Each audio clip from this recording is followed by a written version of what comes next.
आज हम आपको लेकर चलेंगे यूरोप के उस देश की ऐतिहासिक यात्रा पर जिसने दुनिया को कला, संस्कृति और क्रांति के नए आयाम दिए। जी हां, हम बात कर रहे हैं फ्रांस की। तो चलिए इस रोमांचक इतिहास की शुरुआत करते हैं। फ्रांस का इतिहास तब शुरू होता है जब यह भूमि गॉल के नाम से जानी जाती थी। यहां सेल्टिक कबीले रहते थे जिनका मुख्य व्यवसाय खेती और व्यापार था। पहली शताब्दी ईसा पूर्व में महान रोमन सम्राट जूलियस सीजर ने इस क्षेत्र को जीत लिया और इसे रोमन साम्राज्य में शामिल कर लिया। 5वीं शताब्दी में रोमन साम्राज्य के पतन के बाद फ्रांस में फ्रैंकिश साम्राज्य की स्थापना हुई।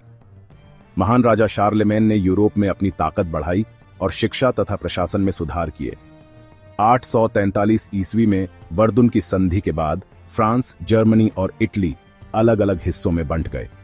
12वीं और 13वीं शताब्दी में फ्रांस क्रूसेड्स का केंद्र बना और धीरे धीरे यूरोप का शक्तिशाली राज्य बन गया। 1789 में एक ऐसी घटना हुई जिसने न केवल फ्रांस बल्कि पूरी दुनिया को हिला दिया। फ्रांसीसी क्रांति। आर्थिक असमानता, भारी कर और राजशाही की तानाशाही ने जनता में आक्रोश भर दिया।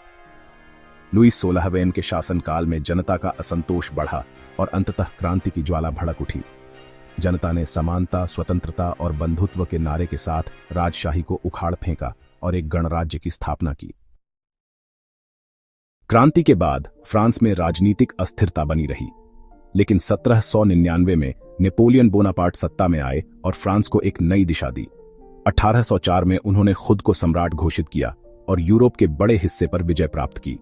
हालांकि 1815 में वाटरलू की लड़ाई में नेपोलियन की हार हुई और उनके पतन के साथ फ्रांस में फिर से राजशाही की वापसी हुई। 20वीं शताब्दी में फ्रांस ने 2 भयानक विश्व युद्धों का सामना किया। प्रथम विश्व युद्ध, जो 1914 से 1918 तक चला, के दौरान फ्रांस ने मित्र राष्ट्रों के साथ मिलकर जर्मनी से संघर्ष किया। द्वितीय विश्व युद्ध, जो 1939 से 1945 तक चला, में फ्रांस पर जर्मनी ने कब्जा कर लिया, लेकिन 1944 में मित्र राष्ट्रों ने फ्रांस को आजाद कराया। चार्ल्स डी गॉल ने युद्ध के बाद फ्रांस का नेतृत्व संभाला। द्वितीय विश्व युद्ध के बाद फ्रांस ने अपनी अर्थव्यवस्था और राजनीति को फिर से संगठित किया।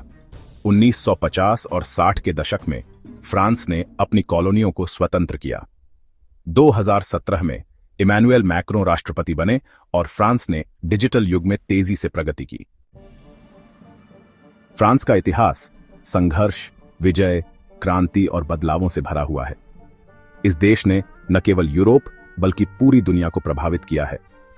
आज तक फ्रांस ने अपनी एक सशक्त और प्रभावशाली पहचान बनाई है। मां बिना घर अधूरा लगता है, वैसे ही आप बिना हमारा चैनल अधूरा है। सब्सक्राइब करें। अगर आपको यह वीडियो पसंद आया हो तो लाइक और सब्सक्राइब करना ना भूलें। अगला वीडियो आप किस देश पर देखना चाहते हैं हमें कमेंट करके बताएं। धन्यवाद।